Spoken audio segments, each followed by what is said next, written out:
अस्सलामु अलैकुम वरहमतुल्लाहि वबरकातुहू। उम्मीद करता हूँ आप सब खैरियत से हैं और अल्हम्दुलिल्लाह आप लोगों की दुआ से मैं भी बहुत अच्छा हूँ। तो मैं आज बहुत दिन के बाद आप लोगों के लिए एक नई वीडियो लेकर आया हूँ मुफ्ती सलमान अज़हरी का, जिसमें मुफ्ती सलमान अज़हरी खिताब फरमाते हालत ज़िंदगी बयान फरमाते हैं और हालत हिंदुस्तान के जो हालात हैं मुसलमानों पर उसके बारे में बताते हैं। और ये जो कुछ बजरंग दल के कुत्ते भौंकते हैं और मुसलमानों को डराते हैं, इस पर बात करते हैं। तो हम मुसलमानों को क्या चाहिए, क्या करना चाहिए, आप बेहतर जानते हैं। और ये वीडियो लेकर आने का मकसद मेरा यही है कि आप लोग जितने भी मुसलमान भाई हैं सब इत्तेहाद हो जाए, इत्तेफाक हो जाए। तो चलिए वीडियो स्टार्ट करते हैं, उसके बाद देखते हैं क्या होता है। मुझे पता है भरगेन वाले ज्यादा तौर पर ईंट का कारोबार करते हैं और मुहावरा भी मशहूर है, ईंट वाले ईंट का जवाब पत्थर से देते हैं। अल्लाह ताला आपका इत्तेहाद और यूनिटी इसी तरह बरकरार रखे। मैं जलसे में जाने से पहले लोकेशन और उसकी जोग्राफियाई कैफियत को भी मालूम करता आता हूँ, किस खित्ते से हमें खिताब करना है, इलाका कहाँ पर है, किस तरह के लोग हैं। अल्लाह का बड़ा एहसान अजीम है कि आपके यहाँ कसरत से मुसलमान आबाद हैं और तुम्हारी ये आबादी बहुतों को खलती भी है, परेशान करती भी है, लेकिन इससे कुछ फर्क नहीं पड़ता। मेरे अजीजों, मशहूर कहावत भी है, जिस खित्ते में ज्यादा तौर पर शेर जिया करते हैं आसपास गीदड़ नहीं आया करते हैं। लेकिन उसके लिए शर्त यही है कि तुम्हारा इत्तेहाद ईमान की बुनियाद पर हमेशा बाकी रहना चाहिए। इसलिए कि गीदड़ भेड़िया तो छोड़ें, कुत्ते भी तुम्हें खा सकते हैं अगर तुम्हारा इत्तेहाद खत्म हो गया। मुत्तहिद रहोगे तो कहलाओगे मोमिन व गाजी, मुंतशिर होगे तो कस्तों में सफाया होगा। आज का ये इजलास इस्लाह मुआशरा के नाम से है। मैं आपके सामने एक बात जरूर पेश करना चाहूंगा कि हमें मसाइल को समझने का दर्क यानी महारत आनी चाहिए। बेशुमार मसले जिंदगी में होते हैं, लेकिन उन मसलों में कोई बहुत गंभीर होता है, कोई छोटा होता है, कोई मीडियम वाला होता है। उसकी पहचान आपको होनी चाहिए।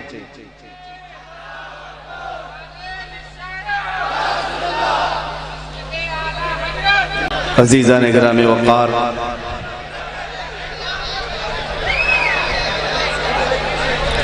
इस महफिल पाक की जान, इस महफिल पाक की रौनक और इस महफिल पाक की जीनत ताजुल मशाइख हुजूर अमीन मिल्लत दामत बरकातुहुमुल कुद्सिया हमारे दरमियान जलवा फिगन है। नबी पाक सल्लल्लाहु तआला अलैहि वसल्लम के अहले बैत की खुशबुएं आपको बहुत करीब से महसूस होती हैं। आप मारेरा मुतहरा के बहुत करीब रहते हैं और सिर्फ करीब रहते नहीं बल्कि इनके फैज़ को हमेशा अपने शहर में पाया भी करते हैं। या आप खुशकिस्मत हैं, मेरे इलाके में, यानी अगर मैं आपको बताऊं हिंदुस्तान के जनूबी इलाके में हजरत के लिए लोग बरसा बरस से इंतजार में रहते हैं, लेकिन बरगेन वाले फैज़ पाते रहते हैं। जब चाहे मन आए मारेरा हाजिर हो गए, अलीगढ़ हाजिर हो गए या हुजूर खुद तशरीफ ले आ गए। अल्लाह तबारक व तआला ये सिलसिला फैज़ हमेशा आपके साथ कायम व दायम रखे। मैं गुफ्तगू शुरू कर चुका हूं। अब चूंकि यहाँ पर मशाइख मौजूद हैं, उनके सामने मैं ज्यादा देर तक नहीं हाजिर हो सकता, खड़ा नहीं हो सकता। जितनी देर मुझे बैकिंग पावर मिलता रहेगा, आपके सामने हाजिर रहूंगा इंशाअल्लाह। इस्लाह मुआशरा के लिए सबसे पहली चीज हमें इस बात का दर्क होना चाहिए कि मसाइल हमारे पास बहुत सारे हैं, लेकिन उन मसलों की नौइयत अलग अलग होती है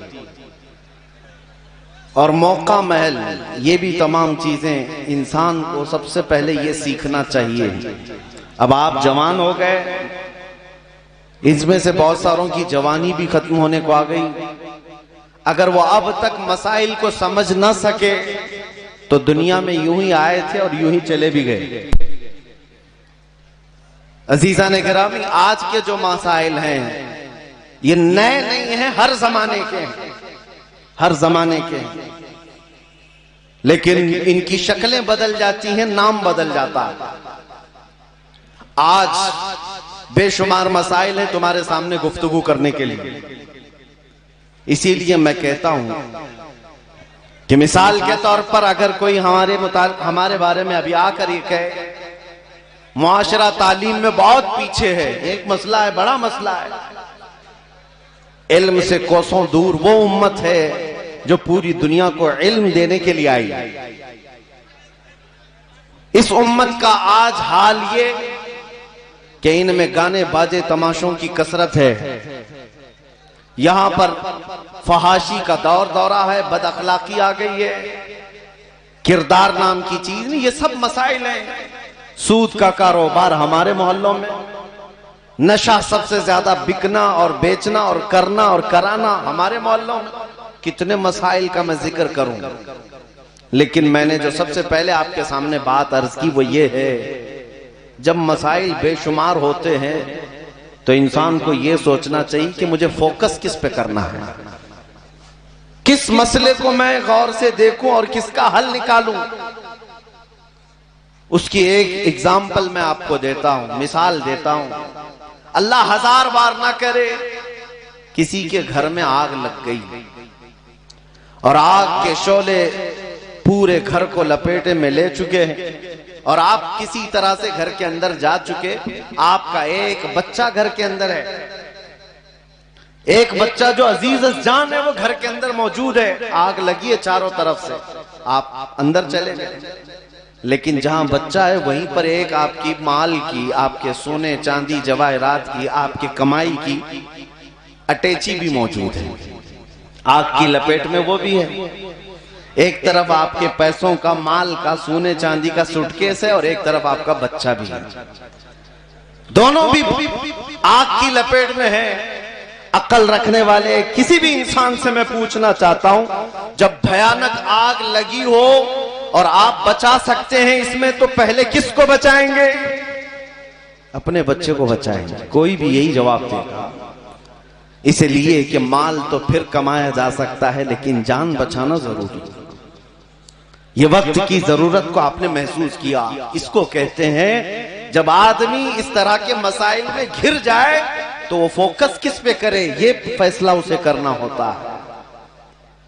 उसको तवज्जो किस मसले पर देना है ये सोचना है। आज इन मसाइल को अगर हमारी कौम और कौम में मौजूद उलमा समझ लें कि हमें फोकस किन मसाइल पर करना है, तो लड़ाइयों झगड़ों में आज हमारी दिन और रात खराब नहीं होते।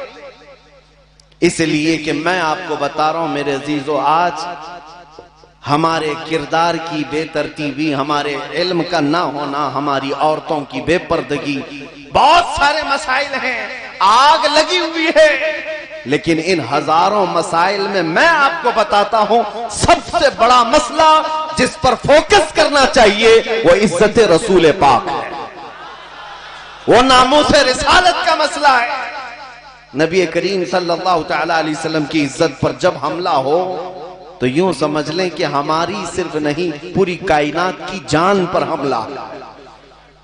जान है वो जहान की, जान है तो जान है। जो अहम और इंपॉर्टेंट मसला होता है उस पर फोकस करना इंसान समझ ले। अब मसाइल इसलिए मैं कह रहा हूं, एक तरफ दरिंदे नाच रहे हैं, कूद रहे हैं, तुम्हारी तबाही के प्लान बना चुके हैं और मुनज़्ज़म तरीके से तुम्हारे आ रहे हैं। वो भेड़िए जो तुम्हारे साथ कभी बात करने की औकात नहीं रखते, लेकिन आज वो तुम्हारी जेनोसाइड, नस्ल कुशी के मंसूबे बना रहे हैं। इसकी वजह यह है कि तुम्हें कुछ फर्क नहीं पड़ता। वो तमाम मंसूबे बना रहे हैं, लेकिन हमारे दरमियान किन मसाइल पर फोकस किया जा रहा है, हम किन मसाइल से उलझे हुए हैं। हमारे यहाँ तो छोटे छोटे मसाइल हैं, मस्जिद का सदर बन गया, कोई सेक्रेटरी बन गया, इसी में उसकी जिंदगी है, और इन्हीं इख्तिलाफात में मोहल्लों में आग लगी हुई है।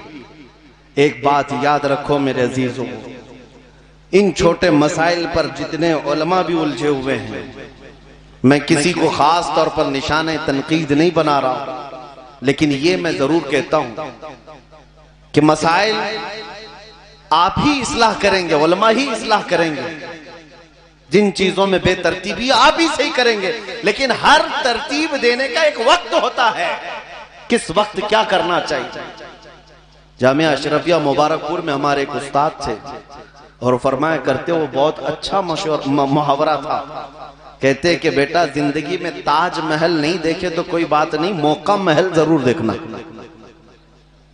ये बहुत जरूरी चीज है। और आदमी बेमौका बेमहल की किसी भी चीज पर अपनी जिंदगी और अपनी एनर्जी खर्चा करता रह जाए तो ऐसे शख्स को बेसूद कहा जाता है, बेफायदा कहा जाता है। मुझे बताओ, आज हम लोगों को किस चीज के लिए माथा जोड़कर बैठना चाहिए? ये मॉब लिंचिंग के मुतालिक या हमारी बच्चियों के मुर्तद होने के खिलाफ? हमें इन मसाइल से यहां हिंदुस्तान में हम जूझ रहे हैं। और आपको पता है, बाज़ाब्ता आईटी सेल बना करके गुंडे खरीदे हुए मुसलमान लड़कियों के मुतालिक एक ऐप बनाते हैं और उसमें मुसलमान बच्चियों के नाम और उसके साथ उनके रेट लगाए जाते हैं कि फला औरत का ये रेट है, फला औरत का ये रेट है। ये सब ये ऐप डाल करके तुम्हारी जिल्लत नहीं है तो और क्या है। इन मसाइल को देख करके मैं इमाम गजाली की वो बात याद आती है। आपने फरमाया था, जब उम्मत रसूलुल्लाह की तौहीन पर खामोश हो जाए तो चंद दिन वो इंतजार करे, उनकी माँ और बहनों को बाजारों में नीलाम किया जाएगा, वो कुछ न कर सकेंगे, वो कुछ न कर सकेंगे। हम देख रहे हैं ये हालात। अजीजाने गिरामी वक़ार, दिल छलनी छलनी हो जाता है। जिन मसाइल पर हमें फोकस करना चाहिए वो छोड़ करके हम किन मसाइल में उलझे हैं। बेमौका बेमहल कुछ लोगों की बातें और इख्तिलाफात तो इस कदर शदीद बढ़ते चले जा रहे हैं। सोशल मीडिया आज मुनाजरे का अड्डा है। उलमा से भी मैं अर्ज गुजार हूं इस्लाह मुआशरा के लिए, आप उन मसाइल पर जरूर गुफ्तगू करें तन्हाई में जिन मसाइल में आपको तसल्ली नहीं, तशफ़ी नहीं, लेकिन आज उम्मत को कोई रास्ता देखने वाला कोई नजर ही नहीं आता। ये जिस तरह से जूझ रहे हैं मसाइल से, इनका हल क्या है? माशाअल्लाह, सुभान अल्लाह, बहुत मज़ा आ गया, दिल बाग बाग हो गया। और इंडिया के अंदर जो चल रहा है, मुसलमानों को टारगेट किया जा रहा है, आप लोग बेहतर जानते हैं, ये खुलकर टारगेट किया जा रहा है। तो जिसको हिंदुस्तान में बसाने वाला ख्वाजा खाजगान फ़ख्र हिंदुस्तान ख्वाजा मोइनुद्दीन चिश्ती जिसको बसाए, उसको उठा कौन सकता है हिंदुस्तान से। और हम मुसलमान जो आज बरसों तक करबला सुनते आए हैं, ये हमें डराते हैं, तो हम लोग कैसे डर सकते हैं। तो हम मुसलमानों को इत्तेहाद होना बहुत ज़रूरी है, बहुत ज़रूरी है। हम लोग बिछड़ चुके हैं, हमसे ईमान छीना जा रहा है, मुसलमान औरतों को नीलाम किया जा रहा है, हम मुसलमानों पर ख़ास तौर पर टारगेट किया जा रहा है। तो बेशक आप जब तक इस पर उतरेंगे नहीं, खड़े नहीं रहेंगे तो कुछ नहीं हो सकता है। जब तक कोशिश नहीं करेंगे कुछ नहीं कर पाएंगे। घर में बैठे रहना हमारा मकसद नहीं है। हुजूर के नामों से रिसालत पर अगर कोई आँच आए तो हमें चाहिए कि हमारी ज़िंदगी हुजूर के नाम पर लगा दे। हमारे सर भी कत्ल हो जाए तो हमें चाहिए कि हुजूर के नाम पर सर भी दे दे, मगर हुजूर के नाम पर कोई आँच ना आने दे। तो उम्मीद करता हूँ आप लोग ये सबक हासिल किए और इस पर अमल भी करें। मैं अपनी वीडियो को यहीं तक ख़त्म करता हूँ, फिर मिलते हैं अगले वीडियो में। अस्सलामु अलैकुम।